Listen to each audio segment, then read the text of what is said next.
চলুন দেখি বন্ধুরা, আপনার পার্টনার কি আপনাকে কল মেসেজ করবে? চলুন দেখে নিই।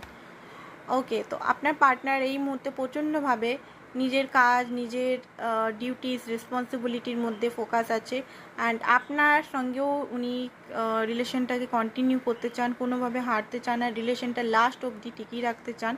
কোনো কারণে হতে পারে আপনার সঙ্গে এই মুহূর্তে নো কন্ট্যাক্ট সিচুয়েশনে আছেন, বাট উনি নো কন্ট্যাক্ট সিচুয়েশনে হ্যাপি নেই।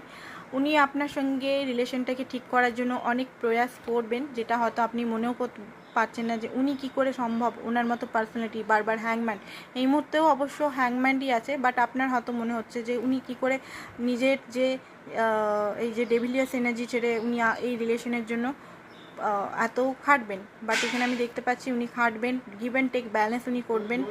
আর কার্মা ব্যালেন্স ইউনিভার্সের থেকেই হবে। তো উনি কল মেসেজ খুব জলদি করবেন, মোটামুটি 6 দিন থেকে 6 সপ্তাহের মধ্যে। Thank you so much.